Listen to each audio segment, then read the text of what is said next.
तो आप लोग लोकोमोशन एंड मूवमेंट के पार्ट्स को स्टार्ट करने जा रहे हैं, जिसमें हम 2 लेक्चर दे चुके हैं। आज तीसरा लेक्चर है।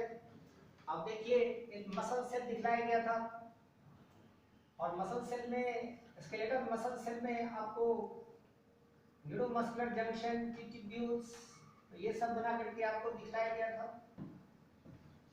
हम लोग बात कर रहे हैं स्केलेटल मसल सेल की। स्केलेटल मसल सेल, देखिए मसल एक ऑर्गन है, तो ऑर्गन का फॉर्मेशन आप जानते हैं टिश्यू से होता है और टिश्यू का फॉर्मेशन सेल से होता है। तो हम लोग बात कर रहे हैं अभी एक स्केलेटल मसल सेल की बात कर रहे हैं। तो स्केलेटल मसल सेल में हम आपको दिखलाए थे कि एक नर्व जो सेंट्रल नर्वस सिस्टम से आता है वो न्यूरोमस्कुलर जंक्शन बनाता है। ये सीएनएस से आने वाला नर्व है जो एक न्यूरोमस्कुलर जंक्शन यहाँ पर बनाया है, जो आपको हम पहले के डायग्राम में दिखला चुके हैं। और यहाँ जो फ्लूइड है, यानी यहाँ जो स्पेस में साइटोप्लाज्म है, आप उसको क्या कहेंगे? आईसीएफ, इंट्रासेलुलर फ्लूइड, जिसका नाम होगा सार्कोप्लाज्म। यहाँ जो सार्कोप्लाज्म है, इस सार्कोप्लाज्म में हम आपको दिखलाए थे इसमें थ्रेड लाइक स्ट्रक्चर होंगे, जिसको कहेंगे आप मायोफिलामेंट। ये मायोफिलामेंट जो यहाँ पर है, इसी मायोफिलामेंट की बात हम लोग कर रहे हैं। इस मायोफिलामेंट पर आपको alternate light and dark bands मिलेंगे। कई बैंड्स आपको इस पर नजर आएगा।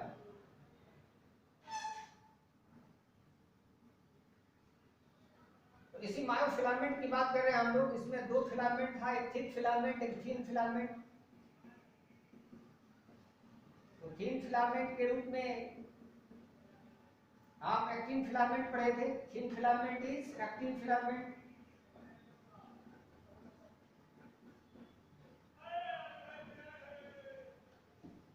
And thick filament is myosin filament. Thick filament is myosin filament. That is actin and myosin filament. जिससे ये बना हुआ रहता है कौन? मायोफिलामेंट। तो आज इसी का माइक्रोस्कोपिक व्यू हम लोग देखेंगे कि कैसे मसल कॉन्ट्रैक्ट करेगा। स्केलेटल मसल की बात हो रही है, तो स्केलेटल मसल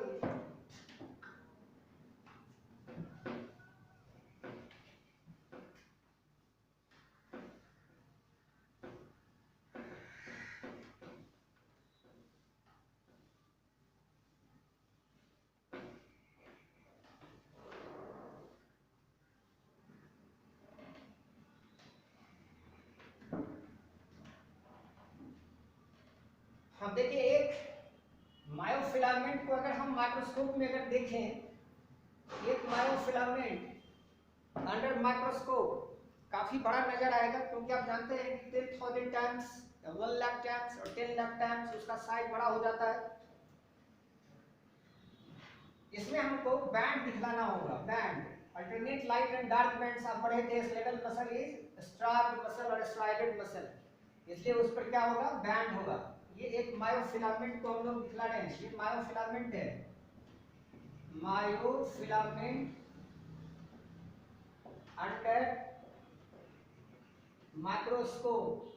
जब आप उसको माइक्रोस्कोप में लेके देखेंगे तो उसका साइज काफी क्या होगा? बड़ा होगा। उस पर क्लियर कट आपको डार्क बैंड, लाइट बैंड, ये सब नजर आएंगे। चलिए हम लोग बात करते हैं एक डार्क बैंड का।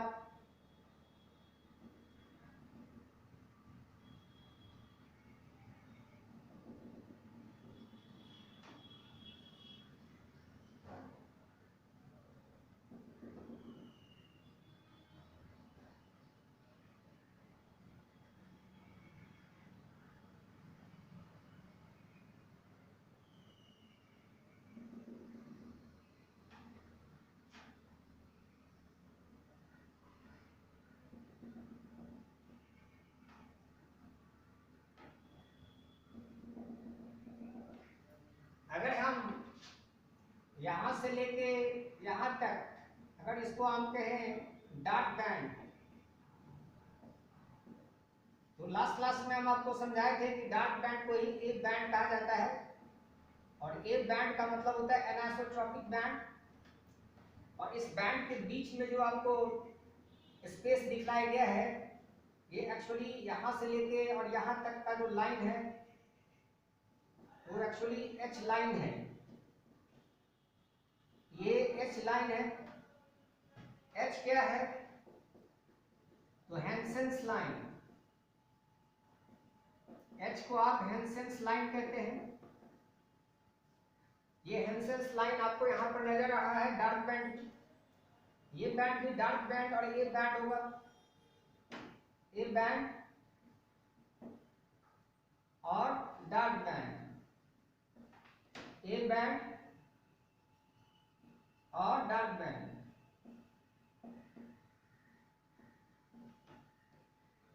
और सब जगह पर आपको ये एच लाइन नजर आ रहा है। ये एच लाइन है, ये एच लाइन है,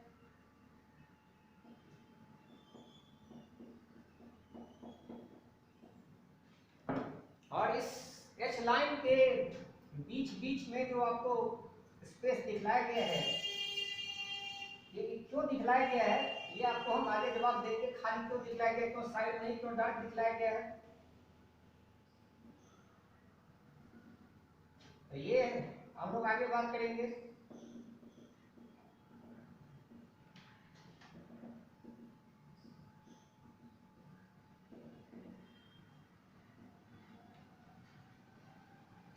अब देखिए बीच का जो ए बैंड और A band, I mean dark band और डार्क बैंड के बीच में जो हिस्सा है ये कहलाएगा, इसको कहेंगे आप लाइट बैंड और आई बैंड।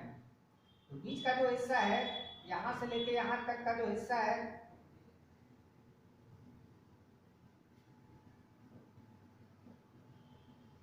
इसको कहेंगे आप लाइट बैंड, और इसका नाम देंगे आप आई बैंड। यहां भी ये आई बैंड है, यहां से लेके यहां तक का जो बैंड होगा वो क्या होगा? आई बैंड होगा। और आई बैंड के बीच का जो हिस्सा है, एक लाइन अगर हम दे आई बैंड के बीच में, आई बैंड के बीच में, तो आप इसको कहेंगे Z line.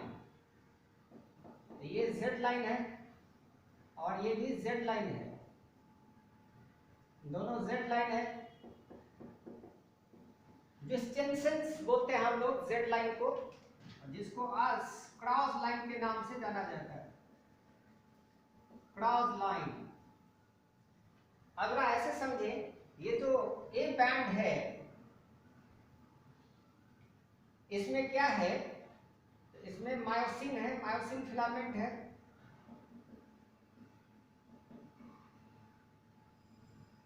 Plus actin filament है।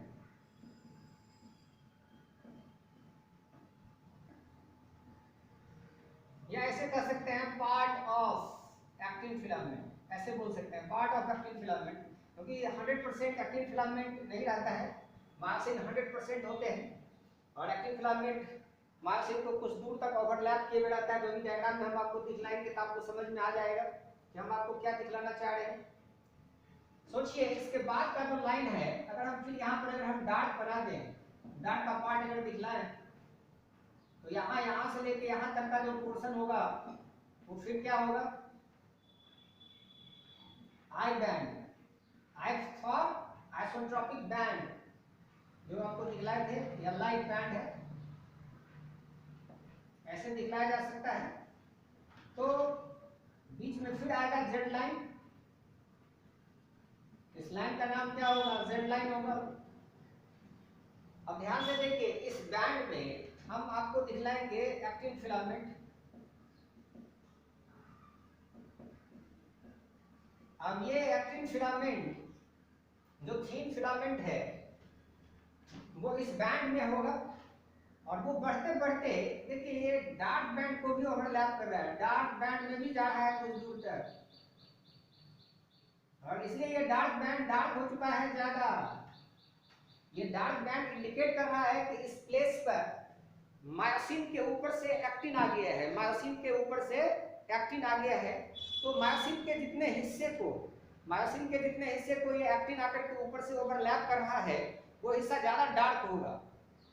इसलिए साइड का हिस्सा आपको ज्यादा डार्क होता है। इस बीच में जिसको हम एच लाइन दिखला रहे हैं, इस पोर्शन में कौन नहीं है, एक्टिन फिलामेंट नहीं है। जैसे अगर हम बीच में फिर यहाँ दिखला है, यहाँ से यहाँ तक अगर हम एक्टिन फिलामेंट को अगर दिखला है, अब क्लियर हो गया कि एक्टिन फिलामेंट जो है यहाँ पर मायोसिन को ओवरलैप किया है, यहाँ पर मायोसिन को ओवरलैप किया है, इसलिए ये हिस्सा डार्क नजर आ रहा है। आपसे पूछा जाए कि डार्क जो हिस्सा है ए बैंड का या डार्क बैंड का, वो ज्यादा डार्क किसके कारण नजर आता है, तो आंसर है जहां पर कि मायोसिन को एक्टिन ओवरलैप कर रहा है। तो ये जोन ऑफ ओवरलैप हुआ, ये हिस्सा क्या कहलाएगा, जोन ऑफ ओवरलैप, जहां पर कि मायोसिन को एक्टिन ओवरलैप कर रहा है। पहले जरा इसके बारे में देखिए, ये जो जेड लाइन है और जेड लाइन है, जेड लाइन से जेड लाइन तक का हिस्सा सार्कोमियर कहलाएगा, sarcomere. Really a question. So what is sarcomere? So sarcomere is the structural and functional unit of muscle contraction. So unit of muscle contraction, unit of muscle contraction is sarcomere. Really a question. फिर से एक बार हम आपको बताना चाहेंगे कि आप एक स्केलेटल मसल के सार्कोप्लाज्म यानी सार्डोप्लाज्म से एक मायोफिलामेंट को निकाल लिए हैं। मायोफिलामेंट को आप माइक्रोस्कोप में लेकर के स्टडी कर रहे हैं। तो जब आप एक मायोफिलामेंट को आप माइक्रोस्कोप में स्टडी करेंगे तो उस पर कई बैंड बैंड बैंड ढेर सारे बैंड आपको नजर आएंगे।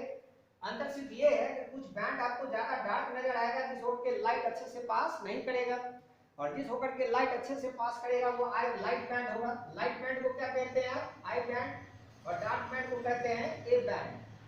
हमने दिखाया है कि डार्क बैंड के बीच में जो क्लियर जोन है वो है एच लाइन, और लाइट बैंड के बीच में जो लाइन है वो है जेड लाइन।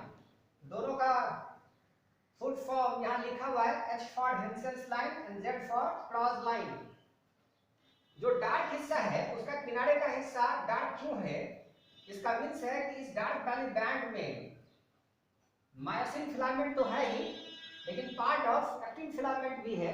जो डायग्राम में दिखाया गया कि एक्टिन फिलामेंट केवल आई बैंड में ही नहीं है, आई बैंड से एक्सटेंड करके वो ए बैंड के कुछ हिस्से को क्या कर रहा है, ओवरलैप कर रहा है। तो जहां पर ये जाकर के ओवरलैप करेगा उसको कहेंगे हम लोग जोन ऑफ ओवरलैप। दूसरा, लाइट बैंड के बीच में जो जेड लाइन है, तो जेड लाइन से जेड लाइन तक का हिस्सा क्या कहलाएगा, सार्कोमियर। अब ध्यान से देखिए, तो यहाँ लाइट बैंड के बीच में अगर जेड लाइन है, इसका मतलब है कि ये हाफ आई बोल सकते हैं। इधर के हिस्से को आप कहेंगे हाफ आई, इधर के हिस्से को कहेंगे आप हाफ आई।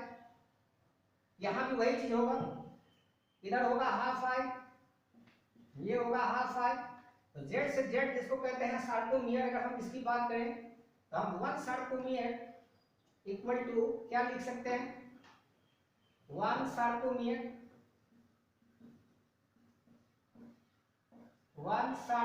इक्वल टू हमारा होगा answer half I A band plus half I. तो हम ऐसे लिखेंगे half I plus A band plus half I, ये आंसर होगा sarcomere. I by 2 plus A band plus, अब ये मैथमेटिक्स नहीं है कि आप half I plus half I को मिला करके पूरा वन आई बैंड मान लीजिएगा, ऐसा नहीं है, क्योंकि रीजन के हिसाब से पहला हाफ आई फिर पूरा ए बैंड प्लस फिर हाफ आई। इसलिए एक सार्कोमियर इक्वल टू आपके एग्जाम के लिए यही आंसर होगा जो आपको दिखलाया गया है। फिर जोन ऑफ ओवरलैप को अगर आप देखिए, इस जोन ऑफ ओवरलैप में आपको क्या मिलेगा, जोन ऑफ ओवरलैप में माइक्रोस्कोप में अगर देखेंगे इलेक्ट्रॉन माइक्रोस्कोप में तो आपको नजर आएगा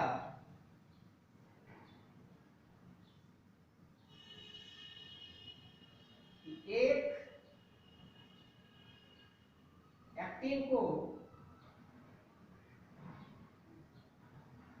3 मायोसिन कवर किए हुआ है ऐसा नजर आएगा।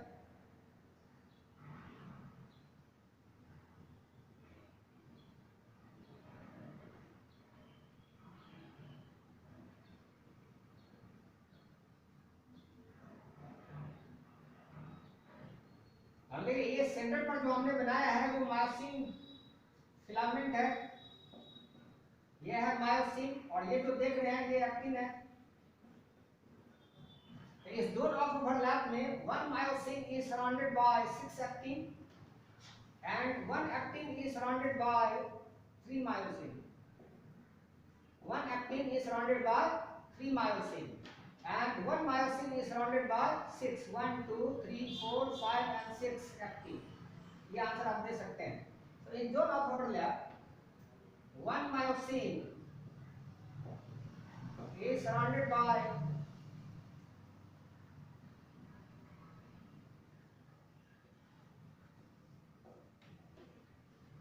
6 actin and 1 actin is surrounded by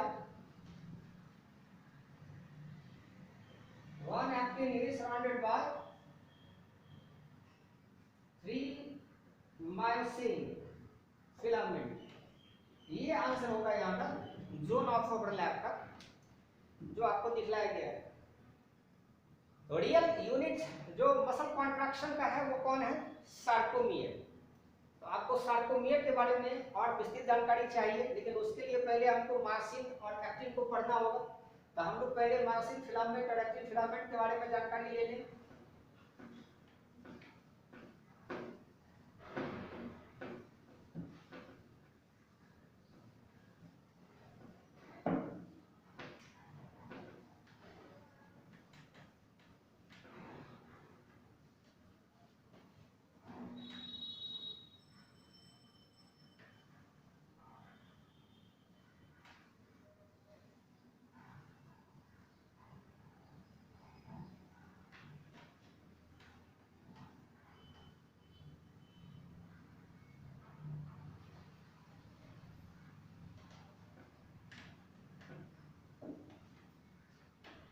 चलिए पहले हम लोग मायोसिन के बारे में पढ़ने जा रहे हैं, myosin filament.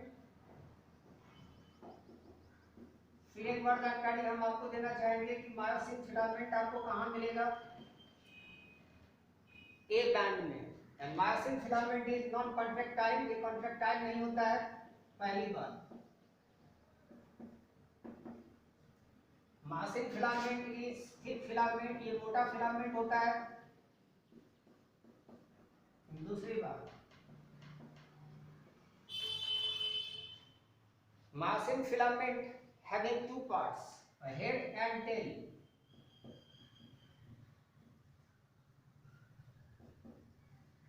The head is made up of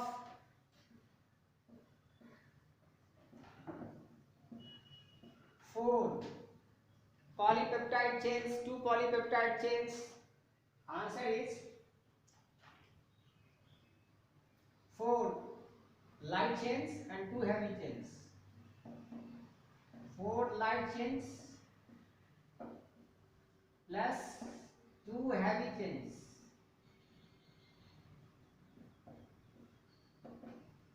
And tail is made up of 2 heavy chains only.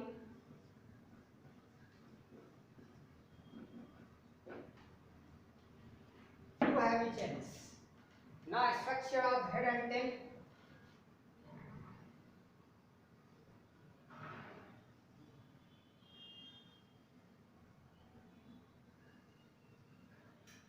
Suppose this one is heavy chain LC, heavy chain or light chain called LC, and heavy chain called HC.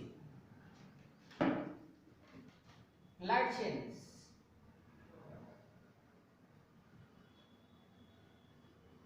Suppose this part is head and this part is tail. So head part having LC and HC, but tail part having only SC. So tail is made up of two heavy chains, and head is made up of light chains plus heavy chains. Anyway, एक minute, ये heavy chains and heavy chains जो हमने दिखलाया यहाँ पर, तो देखिए light chain, heavy chain, और ये क्या है, हैवी चेन है. सो मायोसिन फिलामेंट और thick filament, myosin filament can be divided into two parts, light myosin or heavy myosin. It means myosin filament is made up of light myosin and heavy myosin. It means myosin protein. Remember, myosin filament is made up of myosin protein. तो इसमें आपको क्या मिलेगा, myosin protein मिलेगा. और molecular weight के आधार पर head में लाइट चेन हैवी चेन दोनों है, तो इसका मॉलिक्यूलर वेट ज्यादा होगा. इसमें सिर्फ हैवी चेन है, इसलिए इसका मॉलिक्यूलर वेट कम होगा. इसलिए इसको हम लोग डिवाइड करेंगे light meromyosin, light meromyosin and heavy meromyosin. Heavy myosin. So light myosin and heavy myosin, two parts. अगर हम इसी को दिखलाना चाहेंगे लाइट myosin और heavy myosin, अगर हम इसको बीच से अगर हम ब्रेक कर दें ऐसे, तो इतने पार्ट को आप कह सकते हैं अब आप heavy myosin, और इस पार्ट को कह सकते हैं आप लाइट myosin, क्योंकि इसका मॉलिक्यूलर वेट कम होगा, इसका मॉलिक्यूलर वेट ज्यादा होगा. इसीलिए इसको कहेंगे लाइट मिरोमायोसिन और heavy meromyosin. This part heavy meromyosin is important. आपके एनसीईआरटी वाले बुक में ग्रीन कलर का फिगर दिया हुआ है. इस पर दो साइड्स होते हैं. एक साइड होते हैं ATP binding side, ATP binding site इस पर होते हैं, और दूसरा एक्टिन फिलामेंट पर जाकर के जो ये मायोसिन फिलामेंट क्या होगा, अटैच होगा. उसके लिए मायोसिन का हेड जाकर के एक्टिन फिलामेंट पर बाइंड करेगा, तो कहेंगे actin filament binding site. Actin filament, क्योंकि आप जान रहे हैं ये पोर्शन हेड है, एक्टिन फिलामेंट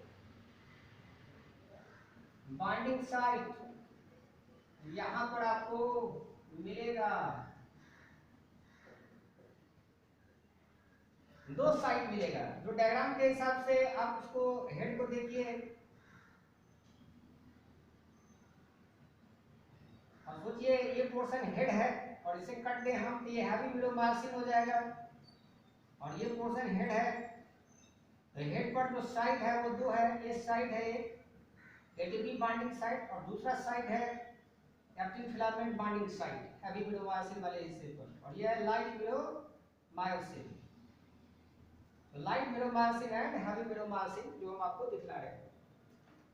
ना अरेंजमेंट, ये मायोसिन फिलामेंट कैसे अरेंज रहते हैं, इसमें tail and tail facing towards each other and head away from the tail. So it forms, heavy myosin forms cross bridges. So remember, heavy myosin forms cross bridges. Cross bridge का formation करता है. हम देखिए cross bridge का formation कैसे होगा.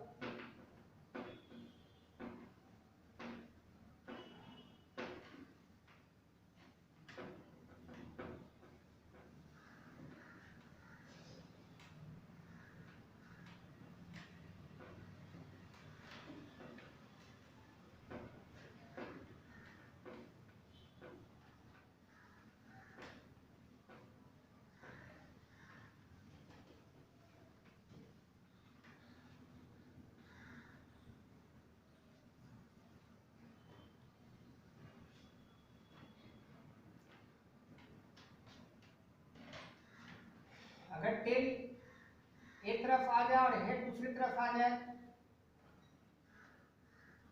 तो ये क्रॉस ब्रिज का फॉर्मेशन हो जाता है। ठीक है, क्रॉस ब्रिज।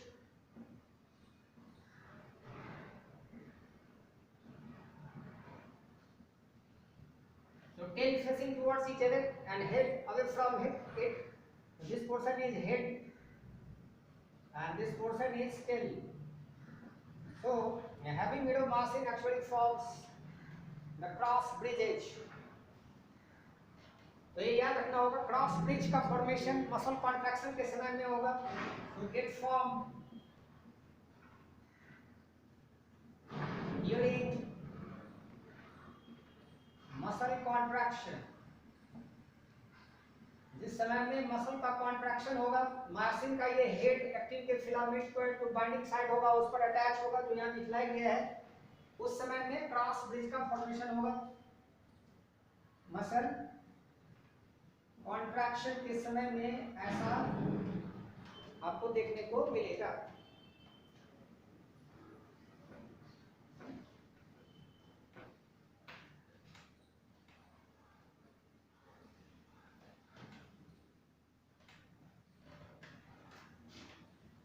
अब आप एक्टिन फिलामेंट के बारे में डिटेल्स में देखिए, एक्टिन फिलामेंट कैसे बनता है और उसके साथ जो रेगुलेटरी प्रोटीन्स होते हैं वो कैसे एसोसिएटेड होते हैं।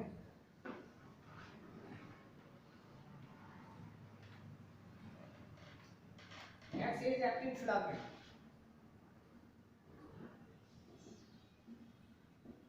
एक्टिन फिलामेंट कॉल्ड थीन filament.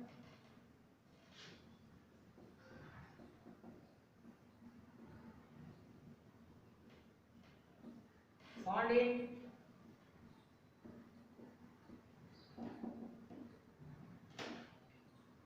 light band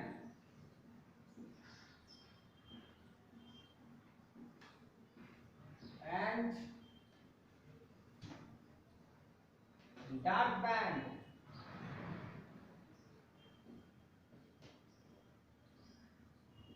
overlapping part।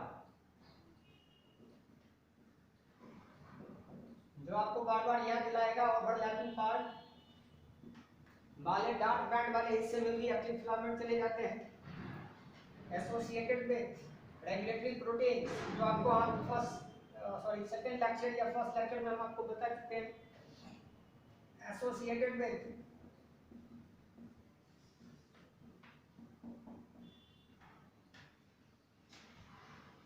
Regulatory protein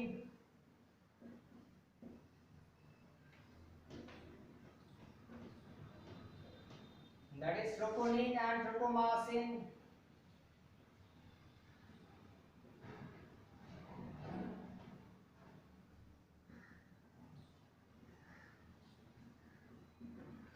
या कि ये ट्रोपोनिन हम आपको 3 टाइप्स बताए थे, troponin C, troponin I and troponin T.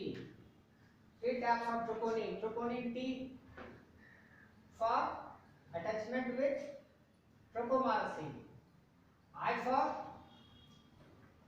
actin filament bonding and C for calcium bonding troponin, जो आपको दिखलाया गया था। और ये भी बताए थे कि ट्रोपोनिन के जगह पर स्मूथ मसल सेट में आल्बुटुलिन होता है, ये भी आपको बताया गया था। कैल्शियम बॉन्डिंग प्रोटीन जो स्मूथ मसल में होंगे, स्मूथ मसल में ट्रोपोनिन के जगह पर कैल्शियम बॉन्डिंग प्रोटीन का नाम आल्बुटुलिन होता है, वो भी आपको लिखाया गया था। अब देखते हैं एक्टिन फिलामेंट पहले जी एक्टिन के फॉर्म में होता है और ये ऐसा ऐसा सिंबल से हम आपको जी एक्टिन को दिखला रहे हैं। ये मोनोमर है और ये मोनोमर में जब पॉलीमराइजेशन हो जाता है, इसमें जब आप पढ़ाएंगे पॉलीमराइजेशन, तब ये एफ एक्टिन में चेंज हो जाता है। अब एफ फॉर फिब्रस होता है एंड जी फॉर ग्लोबुलर होता है, G for globular and F for fibrous, धागा के जैसा, ये एफ एक्टिन हो जाता है। अब इस एफ एक्टिन को आप कहेंगे फंक्शनल,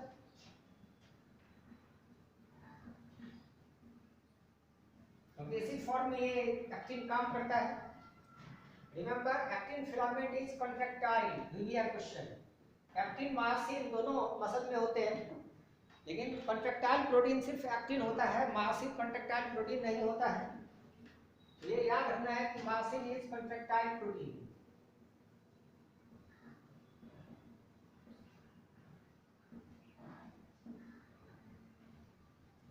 अब आपको हम डायग्राम दिखाने जा रहे हैं एफ एक्टिन का। एफ एक्टिन का फॉर्मेशन कैसे होगा।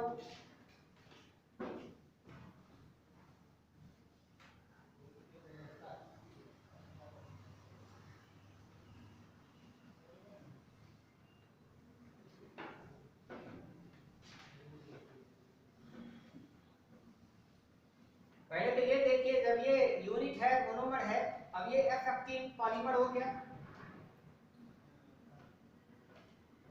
पॉलीमर का मतलब है कि ये इसमें ऐसे ऐसे एसोसिएशन हो जाएगा, अब ये पॉलीमर हो जाएगा। F actin is rope like, एडेंस लाइक रोप, रस्सी के जैसा अरेंज होता है,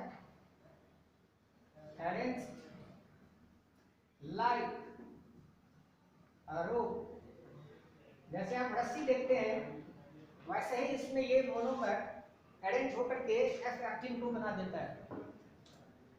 अब इस रोप लाइक स्ट्रक्चर को देखना होगा, समझना होगा कैसे ये रोप लाइक स्ट्रक्चर बन जाते हैं।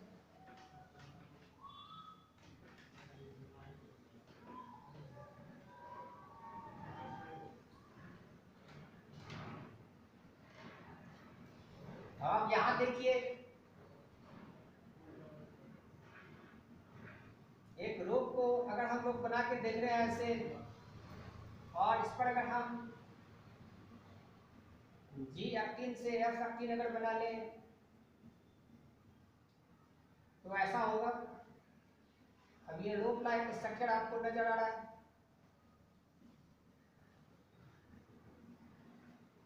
इस दोनों को कहेंगे आप एफ एक्टिन। ये एक्चुअली एफ एक्टिन है जो जी वाले से बना है। जितना भी रॉन्ड स्ट्रक्चर देख रहे हैं सब क्या है, जी एक्टिन। वो पॉलीमराइज होकर के क्या बनाया है, एफ एक्टिन। अब इसके ग्रुप में ट्रोपोमासिन फिट होते हैं। कौन, ट्रोपोमासिन। इसके ग्रुप में ट्रोपोमासिन फिट होंगे, और इसके ग्रुप पर जो हम साइट्स दिखला रहे हैं, ये सब जो साइट्स दिखला रहे हैं आपको, ये सब जो साइट्स दिखला रहे हैं, पूछेगा ये क्या है। तो एक्टिन, एफ एक्टिन पर होते हैं मायोसिन हेड बॉन्डिंग साइट, जिसको यहां दिखलाया गया। ये है myosin head bonding site. Myosin head bonding site F actin पर मौजूद होता है। So F actin contains many myosin head bonding site.